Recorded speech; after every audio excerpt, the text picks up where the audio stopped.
A reading before the sermon. This is Gate A4 by Naomi Shihab-Nye. I apologize, my Arabic is not very good, in case you didn't realize that already. Wandering around the Albuquerque airport terminal after learning my flight had been delayed 4 hours, I heard an announcement. If anyone in the vicinity of Gate A4 understands any Arabic, please come to the gate immediately. Well, one pauses these days. Gate A4 was my own gate. I went there. An older woman in full traditional Palestinian embroidered dress, just like my grandma wore, was crumpled to the floor, wailing. "Help," said the flight agent. "Talk to her. What is her problem? We told her the flight was going to be late and she did this." I stooped to put my arm around the woman and spoke haltingly. "Shudawa, shubiduk, habibti, stani shwe, min fadlik, shubid siwu." The minute she heard any words she knew, however poorly used, she stopped crying. She thought the flight had been canceled entirely. She needed to be in El Paso for a major medical treatment the next day. I said, "No, we're fine. You'll get there just later. Who is picking you up? Let's call him." We called her son. I spoke with him in English. I told him I would stay with his mother till we got on the plane and ride next to her. She talked to him. Then we called her other sons just for the fun of it. Then we called my dad, and he and she spoke for a while in Arabic and found that, of course, they had 10 shared friends. Then I thought, just for the heck of it, why not call some Palestinian poets I know and let them chat with her? This all took up 2 hours. She was laughing a lot by then, telling of her life, patting my knee, answering questions. She had pulled a sack of homemade mamul cookies, little powdered sugar, crumbly mounds stuffed with dates and nuts from her bag, and was offering them to all the women at the gate. To my amazement, not a single woman declined one. It was like a sacrament. The traveler from Argentina, the mom from California, the lovely woman from Laredo, we were all covered in the same powdered sugar and smiling. There is no better cookie. And then the airline broke out free apple juice from huge coolers, and 2 little girls from our flight ran around serving it, and they were covered in brown and pink powdered sugar too. And I noticed my new best friend, by now we were holding hands, had a potted plant poking out of her bag, some medicinal thing, some with green furry leaves. Such an old country tradition. Always carry a plant. Always stay rooted to somewhere. And I looked around that gate of late and weary travelers, and I thought, this is the world I want to live in. The shared world.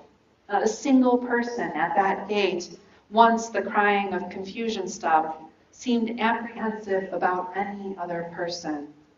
They took the cookies. I wanted to hug all those other women too. This can still happen anywhere. Not everything is lost.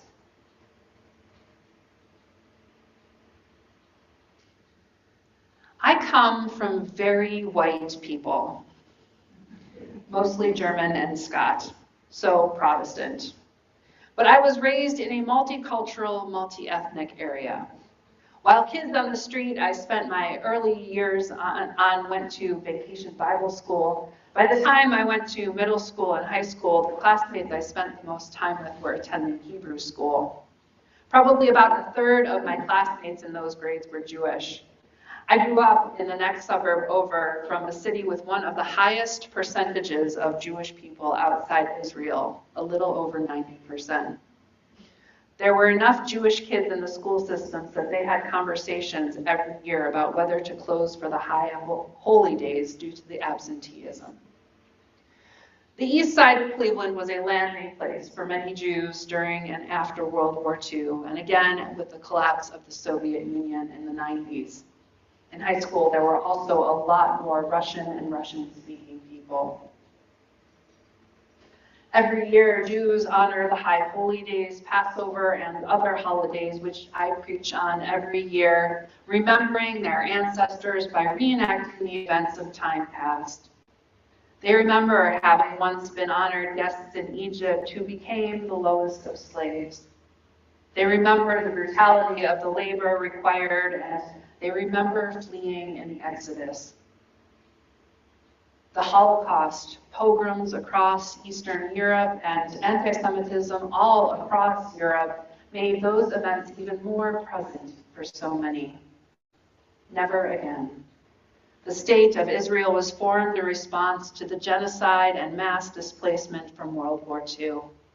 It became a place where Jews would always know they would belong, in their bones and on the bare skin on their forearms. Next year in Jerusalem.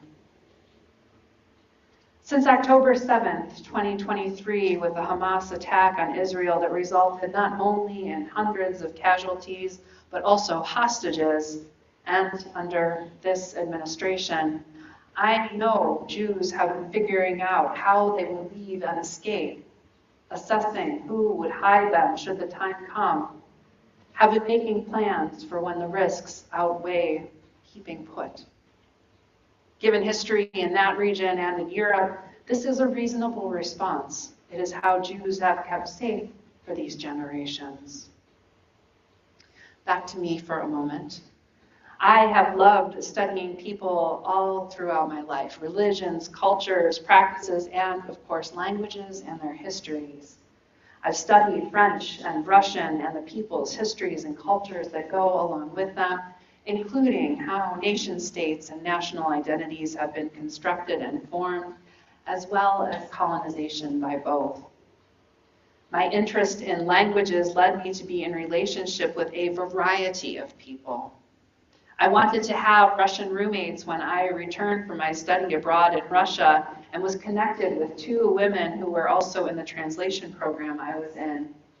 The second year, we added another young woman from Uzbekistan who was Muslim. She and I lived together for 2 years. My roommates were very resourceful, but we shared a lot. I would drive Z to the shop in a nearby town to buy halal meat when she wanted it, as well as other ingredients to make meals reminiscent of home. She kept her prayer schedule and kept fast during Ramadan. She made friends she would sometimes go to the mosque with, and we would occasionally attend public events at the mosque together. It didn't really occur to me at the time, but living with a Muslim woman who had black hair and skin a darker shade than mine was probably quite countercultural living in a post-9/11 world. I just thought that she was great, and she was my friend. So I come to what is happening in Gaza and the West Bank from that particular place. I understand the Holocaust and the horrors of World War II, as well as great anti-Semitism that has happened in France and other European countries, in particular Deb. I'm not going to pretend to be an expert. I'm just a person with a tender heart and the sensibility to vaguely follow the news. I understand the need and significance of Israel, and I also understand that a unilateral decision to make a country and put it in a place that has been populated by other peoples for generations is basically the definition of how colonization works. I trust that the indigenous people of this land that we are now on would agree.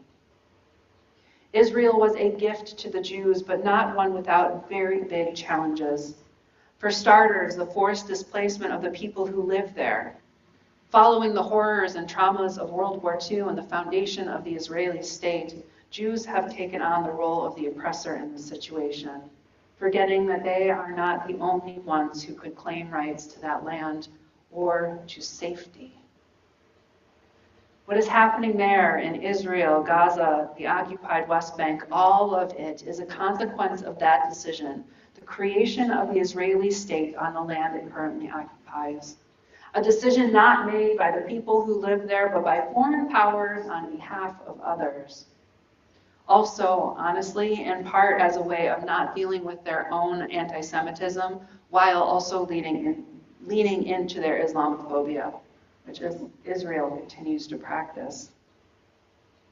I don't question the need among Jews for there to be a Jewish state, but I do question the Israeli government for the way they handled being leaders of that state, just as I question American leaders about how they handle our nation's affairs. I criticize their strategies and denounce what is happening in Palestine. What we are witnessing there is genocide. Created and forced malnutrition, starvation, and famine. Mass murder. Death of thousands of children and youth, women and elderly. Homes demolished. Hospitals destroyed. State-sanctioned terrorism. Transportation to the world beyond cut off. Aid available but unable to cross the border. It is a siege. The Palestinian people have been under siege in Gaza for almost 2 years. My study abroad was in Volgograd, with Stalingrad during World War II. Monuments to the war are everywhere. I know what a siege looks like 3 generations out. It is devastating. Writing almost 2 years ago in November of 2023, the Reverend Peggy Clark of Community Church in New York wrote this: Amnesty International has declared Israel's treatment of the Palestinians to be an oppressive and discriminatory system of government committing the crime of apartheid. There are arbitrary restrictions on freedom of movement, including 175 permanent checkpoints in the West Bank, designed to disrupt everyday life, checkpoints that have been the direct cause of human death when people can't get through in time to seek medical care.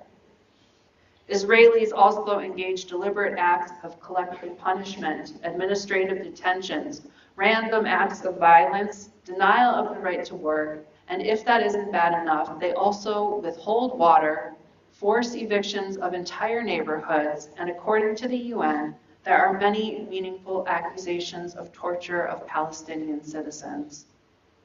In October of 2022, Israel started denying married couples in the West Bank with passports from different countries the right to live together, an act meant to destabilize families. Israeli forces have demolished entire villages, creating a constant sense of impermanence, ensuring no one ever feels safe, guaranteeing intentionally that people are not secure and will not thrive.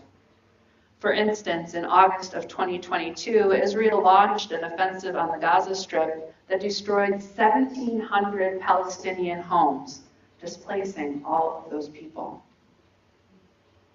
This isn't even new.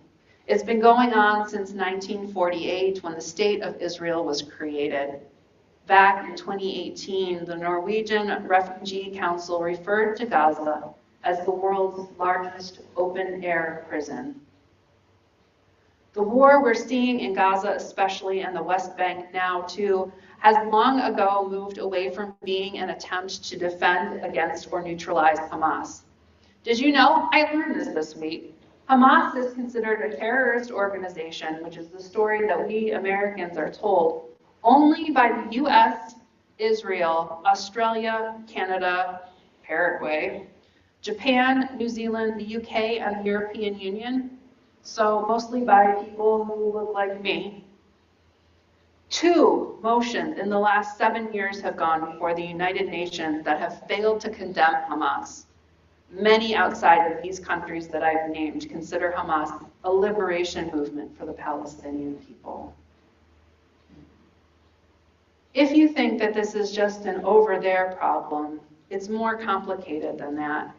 Apart from the economics that make the ongoing war there possible, hello, United States, many Palestinians have been displaced or fled for their lives. We're witnessing people across the US being arrested for protesting what is happening in Gaza at many universities, both students and faculty, some being threatened with deportation. And over there are people like 16-year-old Mohammed Zahir Ibrahim, who went to visit family outside Ramallah in the occupied West Bank in February and was arrested for allegedly throwing rocks at Israeli soldiers, which he and his family adamantly deny. His family's home was raided as part of the arrest. Abraham continues to be held without having had a trial, which has been repeatedly postponed since February. His family has expressed deep concern about his health. He has contracted scabies from some mite infection and has reportedly lost more than a quarter of his body weight. Abraham is also being held in quarantine due to the scabies, which means that he has been in isolation, raising concerns about his mental health. Abraham is a U.S. citizen, born and raised and living in Florida. He has had no contact with his family since he was arrested. Abraham's cousin, 20-year-old Saifullah Musaleh, also an American, was beaten to death by Israeli settlers in the occupied West Bank who were trying to steal his family's land in July. CARE, the Council for American Islamic Relations, and other organizations are asking that we contact our representatives to advocate for Abraham's safe return to the U.S. Next month, for the October Forum series, which TriUU puts on every year, Bob Horner from Partners for Palestine will be speaking about their work at TriUU. Partners for Palestine is a Florida organization that is working exclusively on Palestinian rights and matters. Now, if the issue of Palestine and Israel hasn't been worked out by people who are smarter than me and have way more clout than I do, I'm not going to act like I know what the answer is. But what I do know is that this is an outrage. We cannot turn away from the pain and horror of what is happening in Gaza to the Palestinian people. To do so is no better than turning away during World War II to what was happening to Jews and other marginalized people. Never again means never again. I also know that everyone in this situation is suffering deeply. Probably everyone is right in their opinion and wrong too. Parents on both sides have lost children in terrible ways, and children have watched their parents die and be killed in terrible ways. No one is winning. The violence is happening to everyone. How is that the answer? And with the levels of malnutrition and famine we're witnessing now, I don't know how many of those children will be able to recover. How is ensuring the death of children a solution? More violence will solve and help nothing. As Liz Loeb, a Jewish civil rights attorney and many more things, said in the 2023 Side with Love gathering, Why We Cannot Turn Away, when we do violence to one another, we do violence against the fabric of life itself. All I know for sure is that it doesn't have to be this way, and we must call for an end to the violence and for justice for the Palestinian people. I don't know what the right answer is, but I do know that what we're seeing is definitely the wrong answer. The fear and anger and hurt so many people are holding in that area and across the world at this time is unimaginable, and yet people are having to live through it. My heart breaks for them all. An immediate ceasefire is long overdue. Allowing medical care to reach those in need is long overdue. Allowing food and water to reach those in need is long overdue. These shouldn't be controversial statements. Literally everyone in the world deserves these things. They are basics for being an alive person. To deny any and all of these is itself an act of violence. My instinct here is to center the Palestinian people because they are the most marginalized at this time. But I do so with the understanding that there is no escape from this pain and horror without everyone moving forward together. There is no peace without justice, and no justice without peace. And if Israel wasn't doing what they have been accused of, they wouldn't be keeping journalists out. What is happening is deeply wrong. Nowhere in the world is it okay to kill civilians, to starve an entire population. As Unitarian Universalists who say we believe and value justice, equity, transformation, pluralism, interdependence, and generosity, all centered on a liberating love, we ask, where is that love? The love that calls us forward, that holds us in all hardships. It is present for everyone, but it is not being brought to the table for resolution. It is not being invoked as missiles are launched. It is not in love's name that hospitals and homes are raised. Love isn't meant only for the scraps of life that war makes of us. Love isn't meant only for the dead and dying. Love isn't meant for starvation and the seemingly infinite ways we manage to dehumanize each other in anticipation of destroying lives. Love isn't meant just to witness. Love is meant to set us all free. Love calls us to work for justice in this world, knowing that it will not make itself. Love asks us to want better for ourselves and our neighbors.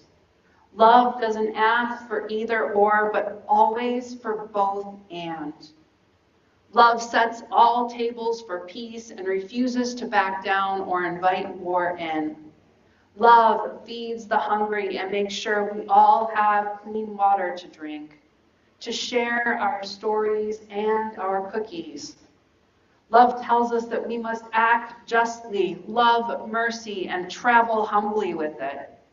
Love calls us to be more and better and kinder and more present, more generous, more welcoming, more open to a world of possibilities.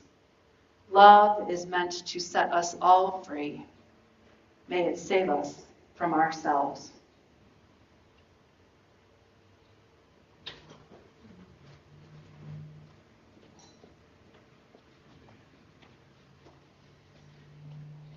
If you would please rise in body or in spirit and lift your voice in song with me for our closing hymn, Wake Now My Senses.